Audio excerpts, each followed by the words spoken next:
Good afternoon.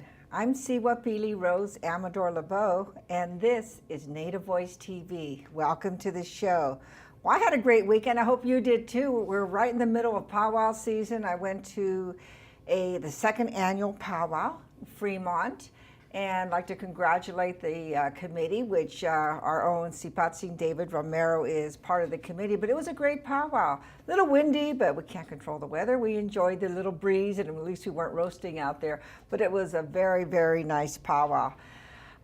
So I hope you're having a great summer. And today we have with us, I'd like to welcome Joey Montoya and Teo, let's see if I can say this correctly, Ikoshy Montoya. And as you can tell by the last names, they're related. Welcome to both of you. Welcome. Hello. And they are students, they're entrepreneurs, they're protectors of the environment and of our health, and you're doing it all. So welcome. I'm glad you're doing so much in the community. Thank you. Okay, so let's see. You're both going to school. Let's find out where you're going. And I go to San Jose State University, and I'm studying anthropology. Anthropology, okay. And Dale? I'm in line to graduate this year All right. with cultural anthropology at University of California, Santa Cruz. And what do you plan to do with that? Well, I have a bunch of different plans. I know I'm going to go back into school for nutrition and human genetics, but right away I plan to work on the thesis that I've been working on. To graduate, I'm going to continue that with community garden projects and the like. And that's a project you both have been working on to get Native people, to become healthier, to eat the traditional way? Yeah. So to reintroduce them to foods that they haven't eaten for a while and to kind of claim their health back. Yeah. And tell me, what's bad about what we're eating now? He looks at me and goes, oh no. There's a lot of things. Teo knows more stuff about the health and stuff because he's studying it. But yeah, I learned a lot, like the sugar we're eating and it's called the bread and the wheat and the gluten and all that kind of stuff. Yeah. It's killing us. Yeah, basically. So sugar, if you like, I can explain some of how sugar works. Please. Yeah. So sugar, like energy, it's an energy source. We eat it and we get energy for our body, but it works differently than the other energy sources, which are protein and fat. And sugar for natives is the amounts that we're eating are in amounts that are way higher than they've ever been throughout our entire history. So we're eating close to 300 to 600 grams of carbohydrates a day. That's what most Americans eat. But for natives, throughout most of their history, they probably wouldn't have eaten more than 150 in a day, if that, once or twice a week. And so there's this huge difference in the amount of sugar that we're eating, and it's obvious how it's starting to affect diabetes because diabetes rates are so high for natives. Highest. Yeah, the highest for sure. Right. And so when we look at this triangle, this pyramid that they tell us to eat this certain types of foods and certain quantities, that really doesn't pertain to Native people, does it? No, it wasn't made for Native people. Yeah, so we have it usually set up, and there's all the wheat on all the grains on the bottom, and then we have your dairy, and you have your meats, and those are sparing, and you're supposed to have your vegetables and your fruit, and then there's the sweet stuff at top, right, and the oils at the top. And so I think for natives, I think it's going to look more like meat and fat on the bottom. That is where the most of your calories are going to be coming from. Mm-hmm. They're not from sugars. And then above that will be your vegetables. Your vegetables, when you have a plate of food, you should have more vegetables than anything else. But the rest of that can be filled with fat and meat and different protein sources. So yeah, I see it as proteins and fat, and then vegetables. And then sparingly, we have things like nuts and fruits and all kinds of sweet things. Mm-hmm. So anything that's extra sugar, including eating a lot of fruit a day, is just not going to do well for natives. They're going to have a lot of problems. So we need you to construct a pyramid for us that we can follow, right? For our own people. Yeah, well, that's great. So you're encouraging gardens. We were talking a little bit earlier about how the trend is to get rid of your lawn and put a garden in, right? Yeah. And what would be the advantage of that? Well, for natives, there's a huge problem with the food system for them being determined. Whether you live in the res or in urban centers or wherever you are, you don't have as many choices for the foods that you would usually have. And so really the only way to do that without spending without being forced to pay just top dollar for organic and all these other things, the best way to do that is just to take control of your food system. So I think for natives and for tribes that have sovereignty, if they can set up programs that create large community gardens that can give food to the whole indigenous population there and the rest of the tribe, then they're going to be way better off. They're going to be getting rid of all the diabetes, the heart disease, the obesity, and they're going to be claiming sovereignty. They're going to, that's something really important for natives. It certainly is. Now, Joey, your cousin gave you a book, and how did that inspire you? Well, yeah, last summer he gave me a book called Native Hubs, and it talked about urban natives and their transition and assimilation from reservation to urban areas. And that kind of got the name Urban Native Era. And I felt like recently, when the I Don't Know More movement was happening, I felt it was a need for it to be out. And like I went to a bunch of I Don't Know More movement events in San Jose, up near Chico, and then Nevada City, all over the Bay Area and Northern California. Yeah. For people who don't know, what is the I Don't Know More movement about? Explain that about the pipeline and so forth. Yeah, I Don't Know More movement started up in Canada by 4 women, and well, Penny Plant explains it differently. She explains it like they all were at a table sitting and discussing, but yeah, they basically were trying to lose their rights. The C-45 bill. Prime Minister Harper, who was basically taking away indigenous rights in Canada, and that whole movement kind of like got all these natives like, yeah, like this is our time and like this is our era. It's like it's time for us to like make a difference. And right now, recently, it's the Keystone XL Pipeline, which is affecting or going to affect if it does proceed to happen. And it's supposed to start from Alberta, Canada, all the way down through the United States.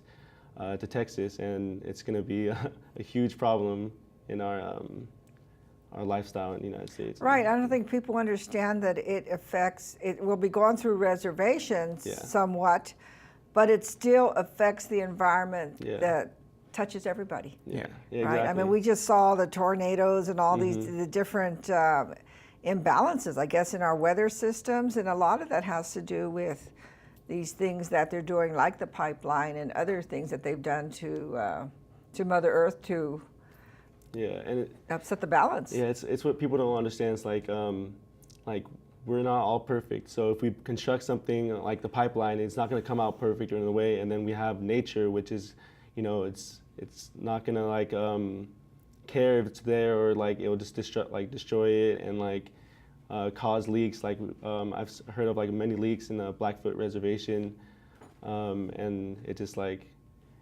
that whole pipeline would just be destructive to the environment. And all the mining they're doing on a lot of reservations. So then you got the idea of your entrepreneur project here. Through Urban Native Era, I wanted to do a clothing line, clothing brand, and I really wanted to do with that because I see all these like big brands and all those like with native designs, and like I really like that. Like they're really cool. Don't get me wrong, but they're really cool. And then, but I really want to like create something so we can like claim it as ours, So this is like native owned, native based clothing.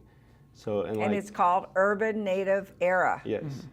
And why is it Urban Native Era? You explained it to me earlier. Tell us. I feel like all like that urban era, native eras, like we all were affected by like the urban areas, and like even though some people live on the reservations, all that is not. We're not trying to exclude anybody, but I feel like we've all been affected by the urban societies and all that kind of stuff.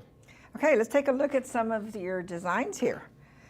And I will hold this one up. This is a lady shirt, obviously. Mm-hmm. Now, it's a teepee in the background? Yes. Did you design this? Yes, I took that picture. Did you? Yeah. Can you see that there? And this is, at first I thought it was one, I wasn't sure. But this is a women's tank top. And people can go online and look at your merchandise as well, right? Okay, and then I saw you recently at a powwow at Stanford, is where I first ran into you. I think I saw you at the I Don't Know More someplace. We were there. Yeah. This is a men's shirt, a men's tank top. Yeah. Very nice design. And this is the back of it. It has a little, can you get the logo there? There we go. That's the back of it. Urban Native Era, and that's what this is. So as far as your clothing line, do you do mainly T-shirts then? And what is? No, I actually want to make Urban Native Era like a news, information, and education to like non-natives and the natives who want to come back into the culture, who have lost their culture or a change in culture. So I want to provide like news, like go into, I don't know, more events, let people know about, I don't know, more events and like everything that's happening with indigenous rights and indigenous peoples. And what are your future plans for, you're going through into anthropology as well, right? Yeah, for now, stay at San Jose State and then see what I do there. And then hopefully Urban Native Era takes off and like I do more reporting and like news kind of thing with that. So are you planning on doing like an online thing or? Kind of both. I want to do, because I feel like Facebook and all that kind of stuff has been like a huge impact, especially with I don't know more, because it got like all over the world. But I feel like through that, it's easier way of a form of education and getting the news out there and stuff. Yeah. So you'll do the news on Native Voice TV, right? We're going to say, okay, now we'll go to the news segment with Joey. Yeah. Oh, that'll be good. Yeah. I like that. And so you live in Santa Cruz now, or you're going to UC Santa Cruz? I'm going to UC Santa Cruz. It's my last quarter there. So yeah, I love it. I love Santa Cruz. It's a beautiful place. Tell me what your name means. Timeteo is my full first name. And Timeteo is just Spanish for Timothy, for the most part. But Ikoshy is actually, my dad has the same name, and he was given that name. We didn't have a middle name before, and he was given that name when he started on the Red Road. And that's, I think it's if I'm not mistaken, it's a Arapaho for arrow point maker. So that's what Ikoshy means. And so we kind of adopted that into our middle name, and now I get to rep it as well. Now, if I may, I'd like to ask you to tell me a little bit about your father. Now, he is an artist, right? Yeah. He's a Native American artist, and his art company is called Indigenous American Art. Yeah. Indigenous American Art, and he does works with watercolor, or not watercolor, excuse me, airbrush. Airbrush specifically, and I mean, I think his art's like amazing and great, and like everybody should see it. But I think so too. that's my opinion from his son. And he makes jewelry. Yeah, he's been making just beautiful large gauge copper jewelry right now. I have some earrings. I don't have them on now, but I have earrings that I bought from him at one of the powwows. In fact, I bought a couple of his paintings because they are fantastic. And a little story here, we had him in an office we had another building a few years back, so I had him in this office. They disappeared. Oh no. I mean, we were in this building forever, but these pictures disappeared off the wall, and then they reappeared as we were getting ready to move to our new facility. Very strange. We'll have to fix that for you. I've never had any pictures like that. Someone really liked them. Yeah, I know. Disappear off the wall like that, but they did off the office wall, both of them. Because I had a smaller one and one of the larger ones that he did, but he does beautiful, beautiful work.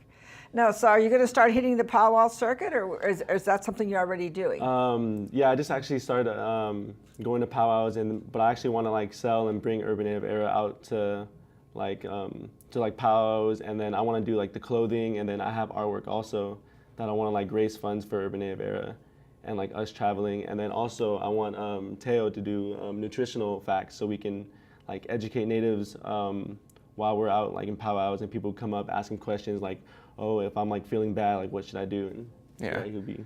Yeah, because I really want to set up pretty much like a Native American diet, so that Native Americans, everybody's unique and everybody needs specific dietary needs, but there is specifically ones that we can look at for the Native population that can help them out. So I want to be able to bring that to a brochure and to a booth at the powwow, so Natives can, say no to the fry bread every once in a while. Yeah, and we were recently thinking about gluten-free fry bread, so trying to like changing that like. Yeah, we're gonna try it. And gluten-free at first is like scary because a lot of gluten-free things were not so tasty. But if there's somebody who can do it, it's probably my mom. She can make some amazing gluten-free recipes. I like the buffalo burgers. yeah. That's my favorite at the powwows. Yeah, those are really good.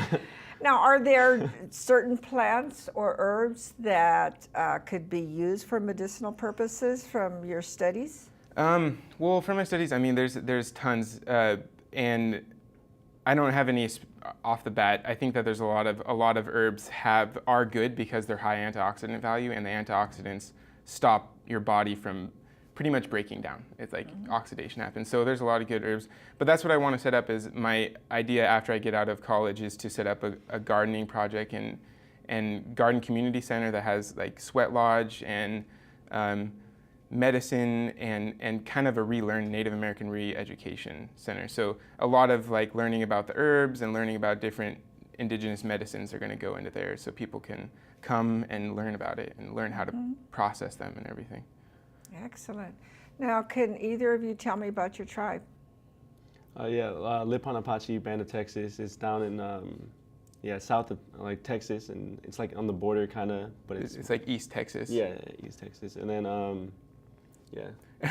well, Lipan Apache Band of Texas, it's still we're not federally recognized, so I think it's state recognized, and if any of the natives know, like they should, federal recognition is a very difficult process to go through. It usually costs millions of dollars, and so I'm hopefully want to help them figure that all out, but it's a really long process of figuring out all the heredities and everything. But besides that, it is a newer band that wasn't created all that long ago, but my father and that side of the family we have a direct lineage to a few of the original. I don't know as much about it as I should, I guess, but I want to learn more, and I want to go help them set up federal recognition so we can start getting some, services. Mm-hmm. Now, is your family originally from Texas? Is that? Yeah, my dad and his whole family are actually originally from Corpus Christi, Texas. Oh, okay. And so they moved over here when my dad was young, like 9 or so. And so they've been in Redwood City area, and so my family's always been around the Bay Area. Does anyone going back in your family speak the language? No, not that we know, unfortunately. I mean, we've been learning a few words and kind of incorporating them into our own, use for prayer and different things. So it's been really nice to learn just a couple words. But yeah, no, I mean, it's all part of the process, to re-find all these things that were lost. So, I hope that I'll be doing that for the rest of my life, trying to help. Great. Learn all And those you things. graduate this year? This quarter, yes. I'm in my last quarter, so June 15th. I'm really lucky. There's an American Indian Resource Center on campus, and they have a whole ceremony for us, which I'm really excited about. I'm more excited about that one than the other one. Well, that's great. Well, congratulations. Are you going on to school, or? Well, I'm going to go back I was thinking about doing graduate programs. I want to work on these other projects that I've talked about a little bit with all the Native American health and everything, and I realized that I would probably be best if I had that little nutrition certificate so that I could get jobs working in Native American health clinics and things working on nutrition. So I'm going to be going back to school for nutrition and human genetics, I think. Well, good. It seems like a lot of the health centers the Native health centers are focusing on nutrition and diet and exercise, which is great. It's getting back to it, because I'm going to tell you right now that if we want a solution to all these problems, the cardiovascular disease, the diabetes, the obesity, it's not through any pill. It's through food. And it's not even through everybody needs to get out and huff it. It's not even that. People really misunderestimate like how much of your body's working is based off of what you eat. I usually put it on the 80-20 scale. So 20% of the way your body is composed is all due to exercise, and 80% is due to diet. So for natives, it's got to come back down to diet. I mentioned earlier in the show that I had just attended the powwow at Fremont in Fremont, and the focus on the giveaways was on to be healthy. And normally they throw the candy out for the kids, well, they threw little toys out, and they said they didn't want to put candy out there for the kids. And then the giveaways in the baskets were the healthy bars, the corn, vegetables, cans of vegetables, and a lot of healthy things.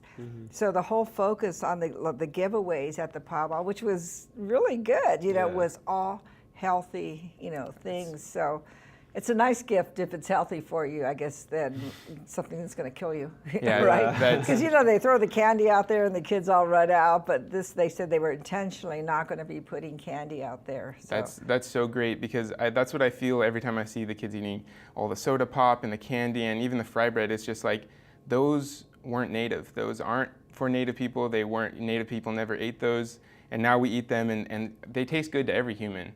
But they're going to make us sick. It's grease and flour. Of course it tastes good. It's delicious. But it's true. It wasn't a native thing. It was because of the commodities, it was right? All commodity, that's why they made that. So. And that's why I use this term decolonize a lot. And that's to kind of reject these systems of that aren't native systems, that aren't, So to decolonize the food system is to reject those kinds of things like that. Right. You're doing something wonderful. And Joey, you said this is your first year at San Jose State? How's it going so far? It's good. It's good. Yeah, I'm making like a lot of connections and stuff like that. So. Is there a native group at San Jose State? Actually, I started one this semester. It's called Nassau Native American Student Organization, and it's going well. It's like the startup, so it's just gathering natives, and it's really it was hard at first to get natives. At first, with just me and my friend Garrett.